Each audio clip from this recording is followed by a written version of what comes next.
Oh, no, he didn't. Girl, yes, he did. He did. Oh, welcome back to the podcast. It is still called Oh No Girl Yes for very good reasons. Very good reasons. They never will not will.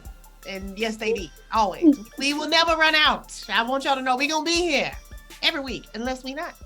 And deal with that too. Hopefully y'all are doing wonderfully well. Make sure you are subscribed to us so you know when we put out the podcast weekly as well as special content. Don't forget we have Patreon, which is kind of behind the scenes. Shouts out for our Patreon subscribers. We had a little private event last week, and we'll be having some more events also for the public. And so just stay tuned. You can always watch us also on YouTube if you are used to listening. You can see our lovely faces having this wonderful chat. How you doing, girlfriend? I'm good. Let me say something about YouTube. YouTube is a great place. You've mentioned this before, to have conversations.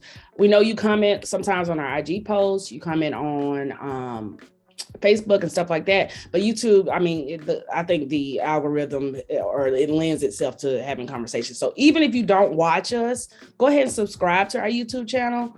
And then comment on, some of the episodes. They're the same episodes. It's just like you say, you can see our beautiful faces as well. So it's a bonus. Yeah, you might be listening to us and I have met several people who say, "Child, I was talking back the whole time y'all was talking."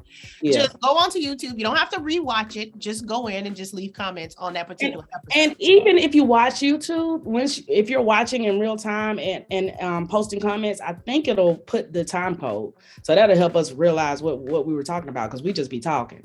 So a lot of times it'll be like, right? Yeah, you can reply to your comments. Oh, cool. All right. So this week, it's like we struggle with talking about what other people are talking about or what everybody's talking about because people are like, why are people talking about that? So, of course, this week we must be talking about Michael B. Jordan and Lori Harvey. Yeah.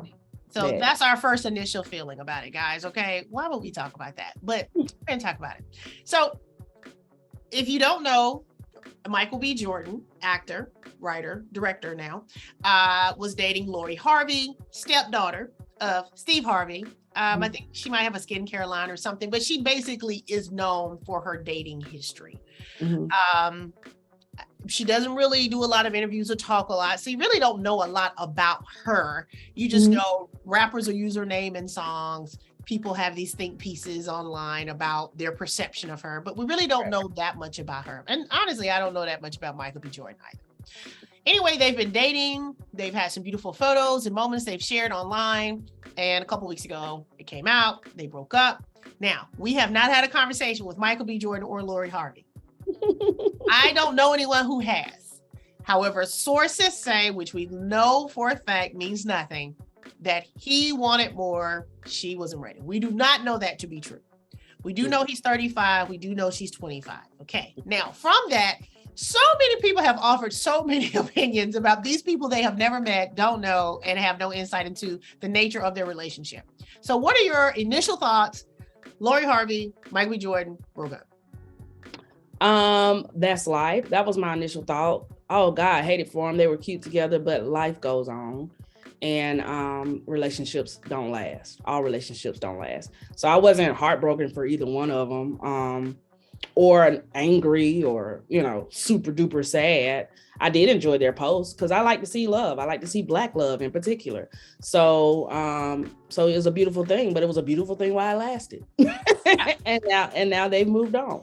Yeah, I really had before I even read any official, not official, unofficial reports about it. I didn't even think about why they broke up. It was just like they broke up. Okay, cool. Right.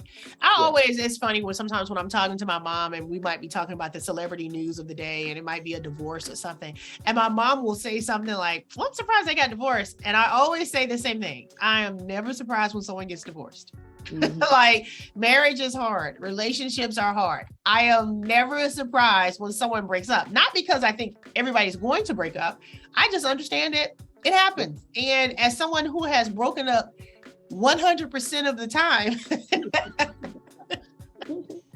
it doesn't speak to me. I don't take that as negative on me I really don't even take it so much negative on the dudes I've dated. It's just we weren't each other's people. That time wasn't the time, the energy, Right. for whatever reason, right? And so it doesn't mean there has to be a good guy or bad guy or right or wrong. Or it's just okay. It is. So I think I am hyper accepting of people breaking up, and I'm never like, oh no, what? I'm like, they did good. Okay. They did good. At least I knew they was together. Most time I break it up, be like, people didn't even know I had somebody. Nah, you got them no more. I ain't even have time to tell nobody.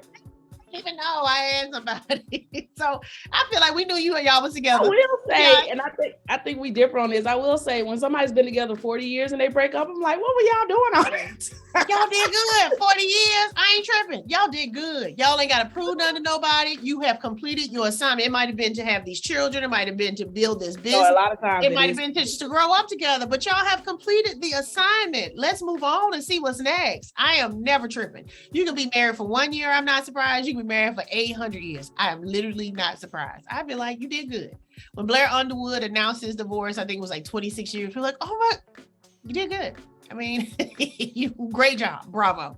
Better than most of us out here, right? Better than most. And I don't know what them 26 years was. I don't know what them 40 years was.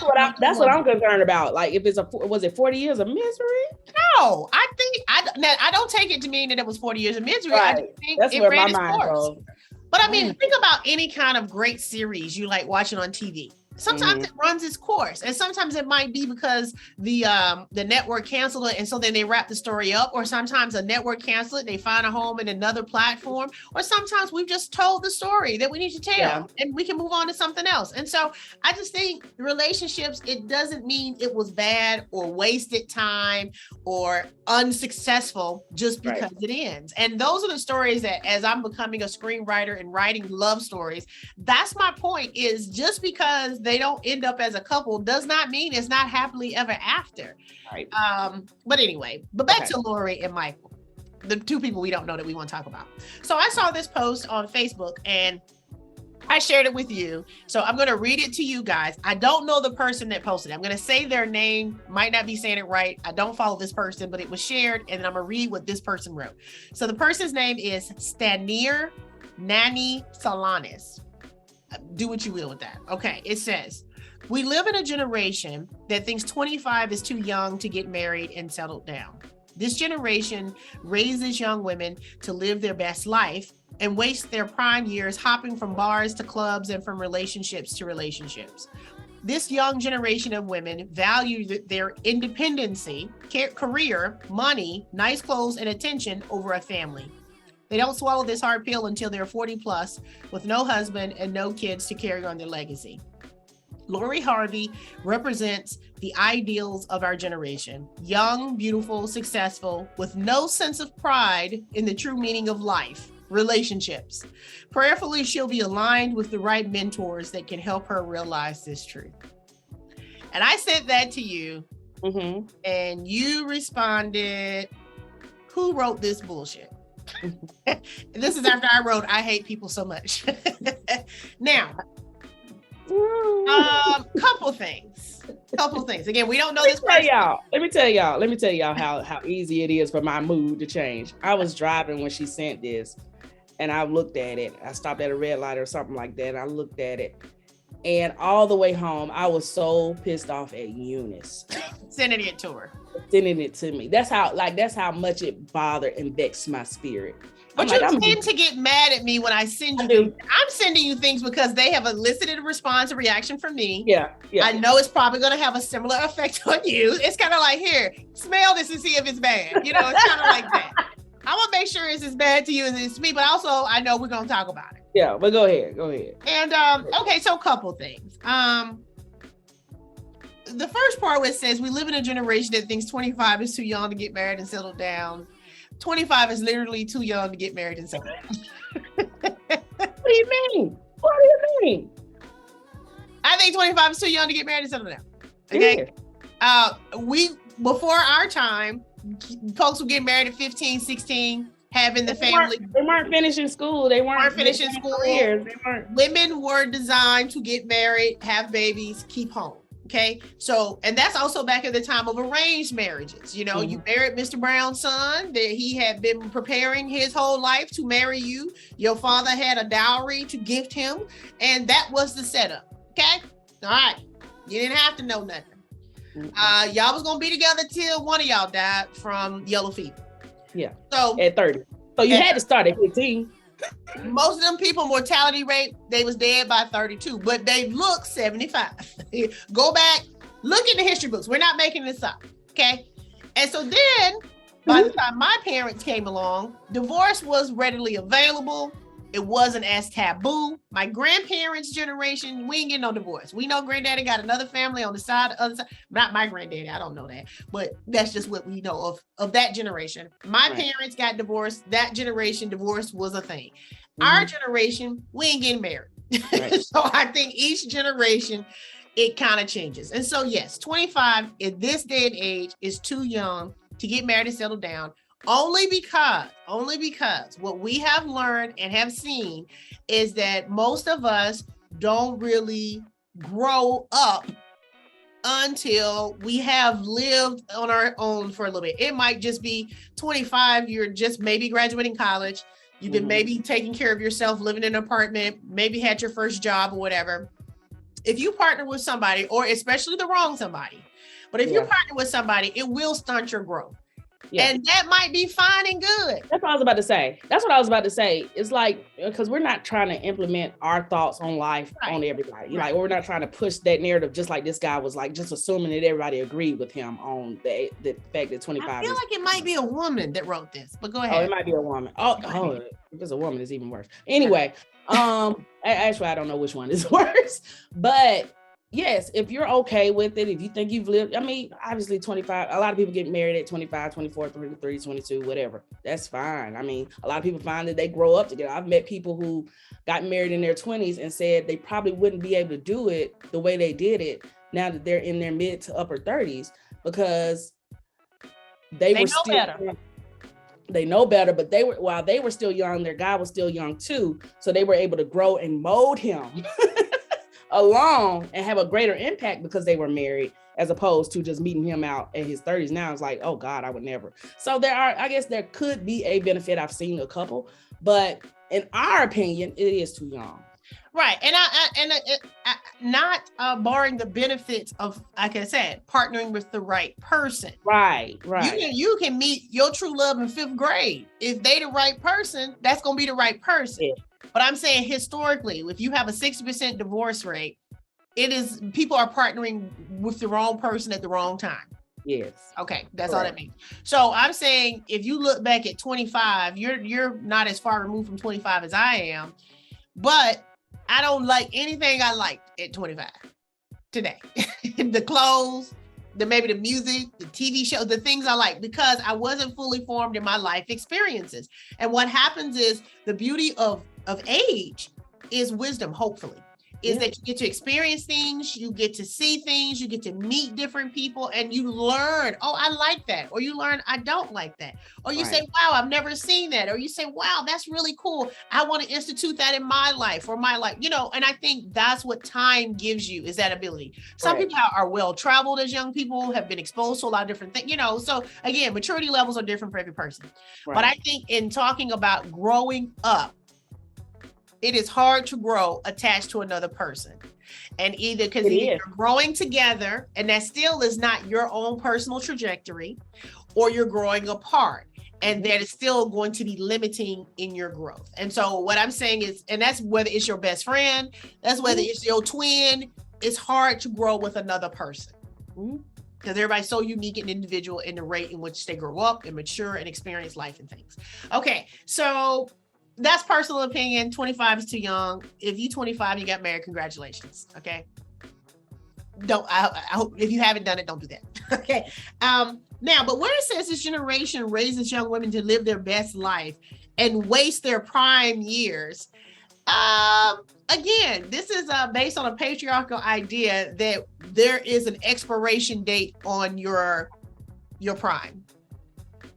And so then women are conditioned to believe that there are prime years when they are viable, interesting, attractive, all those things. And I'm assuming it's tend to be based on your childbearing years. Right. That's probably what they correlated with. Yeah. Correlate your prime with your childbearing years, right?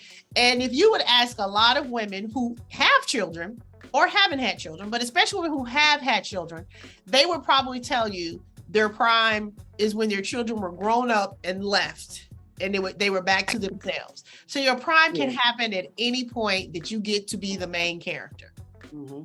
And so this person is alluding to the fact that women have never been programmed or conditioned to be the main character in their lives.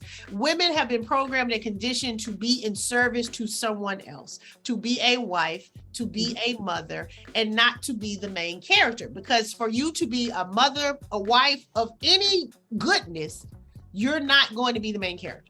There's a lot of sacrifice and compromise once you give birth to a human, and I've never done it, and it is for this reason. Really don't nothing else matter about what you're talking about. Okay, this human is gonna take over, rightfully so, and your mind is different. You know, career women who say, "Oh yeah, I'm gonna pop this baby, I'll be back." They see that human, they like, "Oh, I don't know if I'm gonna go back. This is the most important thing I have ever done. I ain't gonna do nothing bigger than this right here." And so you lose the interest in that thing that used to be important because now you have seen, oh wow, this is the most important thing. So I don't think that women should keep ascribing to this idea of having a prime. I think your prime is when you have the amount of money in the bank that sustains your lifestyle. You have the health and ability and peace in your life to feel good most days than not. When your prime is whenever you are able to access your prime. Right. Whatever that is. Okay. Well, you might be 75 and hit your prime. I don't disagree with the author on the part where they say this generation raises young women. I hope this generation raises young women to live their best life. The only word I would take out is wasting. It's not a waste. Right. It's an investment. It's experiment, right? It's an experience of your life. You are experiencing yourself in different situations. Dating is supposed to be collecting data. It's not just supposed to say, "Hey, I met this person and this is who I'm gonna ride it out with." It's, I don't know. I don't like a person that does that, or I actually prefer someone that does this, or you know what? That's not a deal breaker. I don't love it, or oh, this is my favorite thing. And you only learn that by dating. Yeah. How do you learn it? Okay. So it says this young generation of women value their independence, career, money, nice clothes, and attention over a family, and they don't swallow this hard pill till 40 plus. So it gives the impression, this article or whatever this thing is this person wrote, I would say it's true, but not true. And so this is where I know when we were talking about Kevin Samuels, is that someone said to me, Kevin Samuels gives half truths, which are whole lies. So yes, this young generation of women are probably more apt to focus on their independence and their career and luxury and the things that they can afford themselves versus getting attached to a man and starting a family. I don't think it's a hard pill to swallow at 40. I'm 47. I did what I wanted to do. So I never wanted to do the family thing in that way.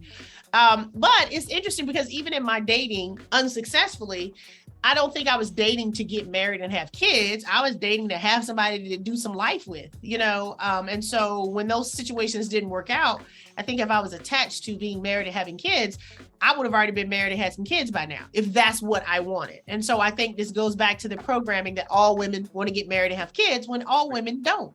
Right. If all women wanted to get married and have kids, trust me, there are plenty of men out there. Most of us would be married with kids. I mean, y'all see us doing everything else we want to do. We would be married and have kids. That ain't no problem. That's literally not the hard part. Now, getting married to someone that I like and having kids I enjoy. And that's just having the brain to know the difference. Yeah. You got to know the difference. And there's a lot of people that married a safe bet, somebody who liked them enough, and they somewhere sleeping with the pool boy right now. Yeah. It's people out there that are just very desperate to have us live in a former society. And that goes to say, like this post right here, this person is insinuating that these should be our desires, because that's how society has always said it. And if you're thinking anything opposite of this, you're wrong. And you're going to regret it when you're 40 plus by yourself with no kids and no legacy and blah, blah, blah. We got enough people on earth anyway. Definitely really more than enough. Definitely more than enough. But that's the We thing. are This killing our legacy planet concept. daily, huh? Right, but this legacy concept. I mean, I think that again, as a Your main legacy character, is your life, is the life you live. that's it. That's my legacy. And again, this is, and we haven't talked about it on the podcast, but we're talking about how many people will have children to heal their trauma. People have children to make themselves historical versus making their own history and living in their own space and telling their own story. God forbid, whenever I leave this planet, y'all still gonna be talking about Eunice Elliott, not because my kid's somewhere doing something. Yeah. You know what I'm saying? It's gonna be because I'm leaving my mark on this planet at this time as the main character in my life. But anyway, yeah, I feel like the basis of all of this is attached to a time of yesteryear. And keep in mind, a lot of times the reason why men are in charge and the reason why we have a patriarchal society that was created by men is because they're just not that interested. And they had to make laws and rules to keep the balance of power in their favor, because if what was natural actually happened, not saying women should be in charge or running the world, but literally we should be in charge and running the world. But it's just that. And so realizing we live in a programmed patriarchal society, then yes, you're going to have people see a beautiful, young, independent woman as bad and wasting her life when literally she's having the time of her life. So y'all live your good life, free and independent of anybody else's judgments, thoughts, ours included. If you want a partner and you got somebody that ain't gonna drive you crazy and make you lose your edges, rock on, girl. So if whatever you find that makes you happy, we endorse, and you don't need our endorsement either way. I'm very focused on being anti-programming and finding my pocket of peace, joy, and happiness until I die. And that's really all I got the energy for at this point. But I just think that, to say that Lori Harvey, of all people, represents a generation of anything, one, is crazy sounding. And then also, let people live. You don't know, folks, what, why, when, what. And so many people that offer these think pieces on Beyonce's internet ain't someone communicating with somebody in their own life that actually could probably benefit a relationship or friendship. So, and I struggle with offering any of this opinion because it literally don't matter. No, I know. It's just literally don't matter. All last week on the internet, just people, women and men, just what the hell y'all talking about? She'll never find a good one. Literally, she will tomorrow. She will be okay. Oh, and that's the thing. Referring to people she's dated in the past, and she dated few, and she did this, and she did this. It's like, are y'all jealous that she has options? Yeah. I just don't understand. Y'all hate beautiful women. Y'all hate beautiful women who are in control of their agency and ain't somewhere being cheated on by a man. Y'all be mad. Control. You can't control them. There's a lot of beautiful women being dogged out by high-profile men, whether it's an extra baby mama on the side or internet beef. Y'all be right there for that. But a woman who is okay breaking up and is okay dating whoever she want to date, oh, she's a horrible person. Child, Laura, I'm so glad they did not have the internet when I first discovered I can do whatever I want to do, because I probably would have posted all of them in real time. I think back to when I was young, I probably would have posted everybody. And I would say, y'all would have been, I ain't tripping on me. I did all right. In my prime. In your prime, that was back in your 20s. Back in my prime, I was doing okay, wasting my time with all those men. Ooh, Lord of mercy. But I will say, I'm getting close. I can tell for a fact at 47, I'm getting close to my prime. I'm as prime as I've ever been right now, but I also know there's other levels for me to access, and whether that be drinking more water, exercise, there's more prime for me to access. But right now, I'm in a sweet spot. I think in the time we live now, more people are finding that out. I see, 60 plus, 70 plus women out living their absolute best lives. Why not? I think we should embrace every decade as a new beginning of something great, whatever it is. So just every decade, every Monday, every day, Tuesday, whatever it is, and if we all adapt that, then we won't be worried about what Lori Harvey and Michael B. Jordan are doing. Because we are nowhere. When we know we're talking about it. And that's what I'm saying. It's like at 47, seeing a 25-year-old beautiful woman doing whatever, and I don't know what she's doing, but what I'm being told she's doing, rumble, young man, rumble. Go, young bull. Have a good time. Have a good life. And I would even say, even with my peaceful companion that I have referred to, who's extremely much younger than me, I've told him I would never want to be a part of any experience, you missing any experiences that you need to have. And if that means 26 more years of life, I'm still gonna be getting these 26 more too. So I would never want nobody to miss out on the jewels you learn along the way. And yes, obviously, y'all, he's probably absolutely in love with me, right? I mean, obviously. But the point is, I got 26 years on you. And in that 26 years, I done so much, seen so much, loved so much, hurt so much, just, it's a lot to do. And I would never, ever tell anybody not to do it all. Get it all. And then one day you will say, all right, now of all the things I've done and experienced, let me start curating my life experience. And so then you start learning, but I ain't got to do that no more because I know. And I want to do more of that because I know. And that's what I think the prime is when you can actually start curating your life and not just experience what comes. Oh, I like that. I think I'm going to put that on something. So that's where I am now. I'm curating my life experience. And I would consider this approaching my prime for sure. I ain't going to be birthing no babies. And that is also by design.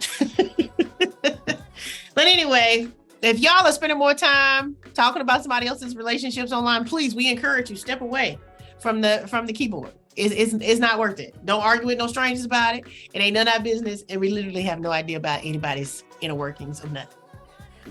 We don't even, most of us don't even know if we dating somebody, what they doing right now. Even if we looking at them, we don't even know what they doing. So please stop talking on people on the internet. Oh, look at him. He looks sad. Oh, he thinking, he feeling, he wishing. Y'all, let's. Right. All right. Anyway, thank y'all for listening. Please comment on the YouTube. We want to know what you think about what we think. Now, we don't want to know what you think about them.